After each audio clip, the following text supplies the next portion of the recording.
becoming a victim of an attack. There's a solution to all your problems that's easy as apple pie.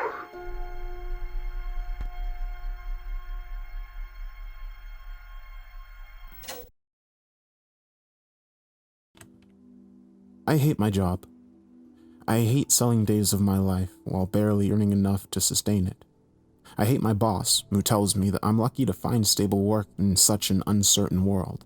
I hate my friends who treat dreams like an unfortunate symptom of youth that needs to be outgrown. And most of all, I hate myself for not doing anything to change. I keep waking up at the same time every day to sit in traffic. I read the same lines on the same billboard with the same happy models leering down at me. I don't think I could go on if I thought that's all there was. But if I'm waiting, then I don't know what I'm waiting for. That's why I started listening to self-help tapes in the car. Motivational speakers would tell me about how I had the power to change my life, and for a few minutes at a time, I believed them.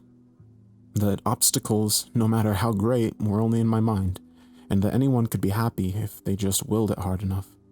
And if I wasn't happy yet, I just had to buy another book and keep trying. My favorite speaker was a guy named John Follow, who claims he used to be a day laborer making less than minimum wage. When there weren't any jobs available, his fellow workers would play cards or chat, knocking on the businesses until he found one that needed work done. Pretty soon, John had enough clients and extra money that he started hiring the other laborers to work for him instead. The more jobs he got, the more workers he hired, until lo and behold, he was running a business of his own. Then they had a second location, and a third. And before you knew it, he was a millionaire with 500 stores across the country. But it was never about money, says the guy selling $30 audiobooks. He gave it all up so he could give motivational speeches and help others achieve their dreams. And sure, it was a lot of hard work and took many, many years, but he was the man he wanted to be, doing the things he loved to do. And that's all that mattered in the world. Of course, hard work ain't the only way to solve your problems. John said on one of his tapes. In fact, there's probably a lot of you right now that are sitting there getting discouraged because you were hoping for a shortcut. Well, buddy, I got good news for you. Because there's a solution to all your problems that's easy as apple pie. You go home now and you kill yourself tonight. I couldn't believe I heard that right. I had to rewind it, but there it was. Are you too fat? It's hard, ain't it? I'm with you. Diet and exercise is a lot of work. But you could put a gun in your mouth, pull a little trigger, and never have to eat again. Maybe you're just feeling down because your relationship didn't work out the way you wanted it to. No problemo, partner. Just slip on that sturdy noose, kick the chair, and suddenly your ex will be the one that hates herself, not you. John's warm, bubbling voice didn't miss a beat as he proceeded to list a number of foolproof ways to die, 100% satisfaction guaranteed. Now, some of you are probably skeptical about whether or not this is the right choice for you, but don't you fret about it. I'll be personally hosting live demonstrations around the country. So check out my website for details and come see if suicide is right for you. Part incredulous, part morbid curiosity, I visited his website and found he was hosting an event in my city next week. Sure enough, his website had a video of him standing on stage with a man who hung from the rafters by his neck. The crowd was cheering like wild as the dying man's body was racked with his final spasms. John Fallow lifted the dying man's hand to reveal it, giving a thumbs up, and the crowd cheered even harder as though their team had just scored the final goal. I bought a ticket and printed out the confirmation code. I don't know why I did it, but for the first time in a long time, I really felt like I had something to look forward to. John was a man's man, rugged and handsome as they come. He wore a cowboy hat pulled low over one eye and faded Levi jeans on the day of the event. He greeted everyone at the front door with a firm handshake and a beaming smile, laughing and carrying on with people he'd just met like they were the oldest friends. I expected there to be at least a little outrage, but everyone who showed up seemed legitimately happy to be there. The feeling was contagious, and by the time I sat down with the rest of the audience, I already knew several people by name.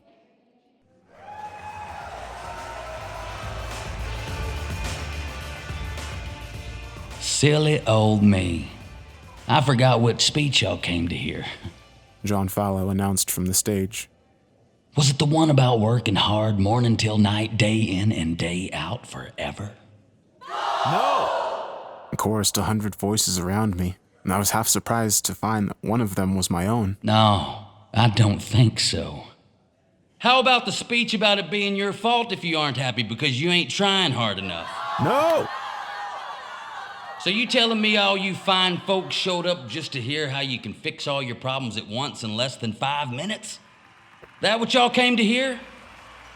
Well, let's get started then. The enthusiasm was deafening. John Fallow mimed wiping a pair of pistols from the imaginary belts and rattled off shots into the audience. Everyone remotely close to the line of fire made a dramatic show of taking the bullet and collapsing back with great big grins in their faces. Then cheers again, an ocean of sound beating against my eardrums. How about a volunteer? John roared. Come on now, don't be shy. Ain't nobody gonna look down on you where you're going.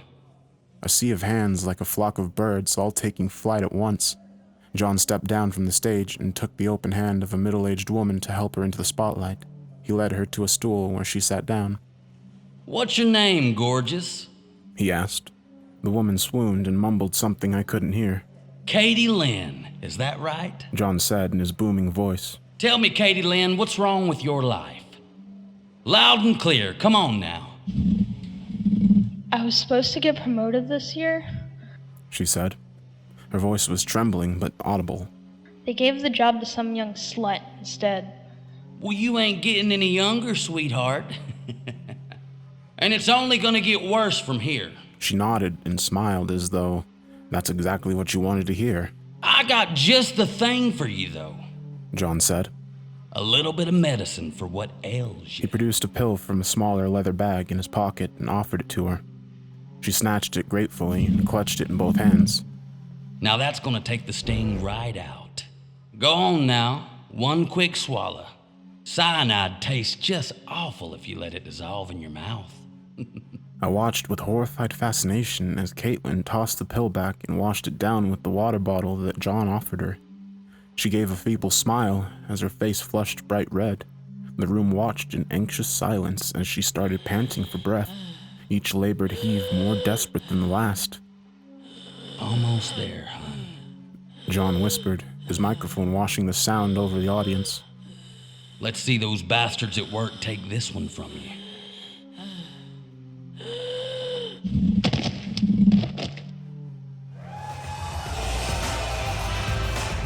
Caitlin fell off of her stool and began rolling on the ground.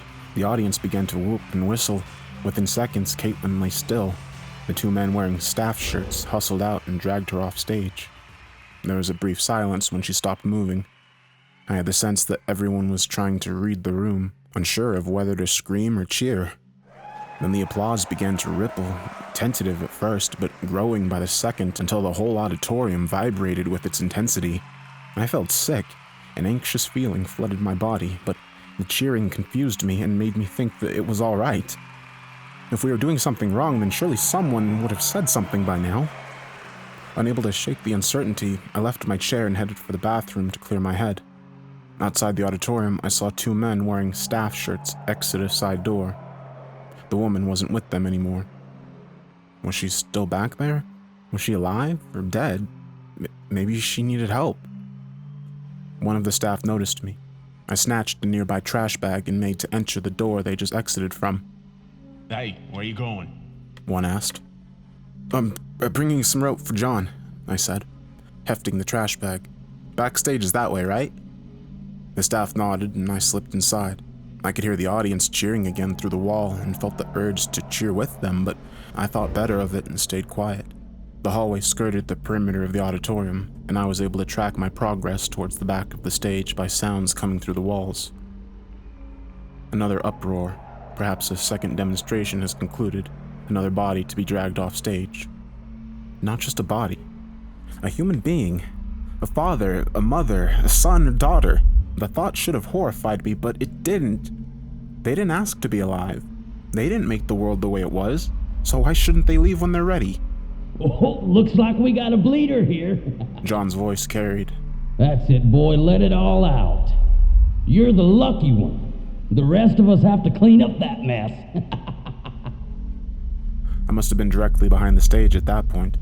The place was dark and cluttered with electrical and sound equipment. I saw no sign of the woman's body. The thought of stumbling across her splayed out on the ground nauseated me. I shouldn't be here. A shaft of light tore through the room as the stage curtain was pulled aside. The staff were dragging a college-aged boy by his hands. His throat was cleanly slit.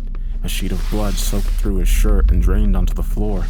I hid behind an upright speaker and watched the staff prop the boy against the wall before turning to exit again. Let's all take a break while we get this cleaned up, shall we? John said from the stage. 15 minutes and then you'll all get your chance. The boy was still alive, spitting and gurgling blood. He panted with feeble, wet gasps. His red-smeared teeth were locked in a vicious grin. I started to creep towards him, but another blast of light made me scramble back to concealment. John Fowler moved through the shadows to stand over the dying boy. The boy's grin twisted into one of agony. He struggled to stand, but John put a boot to his chest and forced him back down. Don't fuss. He held a finger to his lips. A lot of folks are dying to be you. He laughed at his private joke. The boy tried to answer, but the wet sucking sound that escaped his lips carried no words. But you did this to yourself. You wanted to fit in so damn bad that you didn't care what you had to do. It was too late to save him. The boy was barely breathing now, and the pool of blood encompassing him was still growing by the second. John dropped to his knees to bring their faces level. It don't matter what other people expect from you, He said. The government wants you to make a lot of money and pay a lot of taxes. Hell, a holy man might tell you not to make any because it corrupts you. The people who sell you burgers want you to be fat, and the people who sell you diet pills want you to hate yourself for it. They all want something different from you, but you don't belong to them. You belong to you. The boy had stopped moving. I couldn't make out the faintest sign that he still drew breath. So what if you flunked out of school? Does that make the stars any less bright or the taste of strawberries more sour? No. Will you no longer feel your lover's caress or the ocean lapping over your bare feet? Fear, pain, doubt, they're all just passing clouds. And those clouds are floating in front of the sun, but that don't mean the sun ain't still there. So I'm gonna give you another chance. You get back up and you go outside and you tell me what you see. And if it ain't nothing but clouds, then pick one and call it beautiful. Love it forever because it's all part of the same sky. With that, John Fowler pulled out a syringe and stuck it into the boy's chest. He began to buckle and squirm, but John held him down while wiping the blood from his neck with a handkerchief. It came off like makeup, leaving clean, fresh skin below. You get out of here. And don't you ever come back. The boy scrambled to the door and disappeared. You too. John said, looking to where I hid. Or it won't just be blood capsules and temporary paralytic for you. I ran for it. Outside, I saw the boy with his head thrown back, looking straight up. Beside him was the woman who'd taken the fake cyanide pill, head back, staring with wide eyes. I don't know whether they thought they'd really died and came back, or whether they knew it was a trick, but one thing I'm pretty sure is that neither of them had ever looked at the sky like that before. I know I hadn't. Hello everyone. I hope you enjoyed this narration. If you did, make sure to like and subscribe, and select the notification icon so you can know when we upload new videos or when we premiere new stories. I'd like to thank Mr. Blackpasta for joining me on this narration, and one of my subscribers for providing the additional lines, and 7 Shadow Knight. I'm doing a new upload schedule, and I'll be uploading videos every day anywhere from 8 to 10 p.m. Mountain Time, so make sure to come back tomorrow for more stories. With that said, have a good night.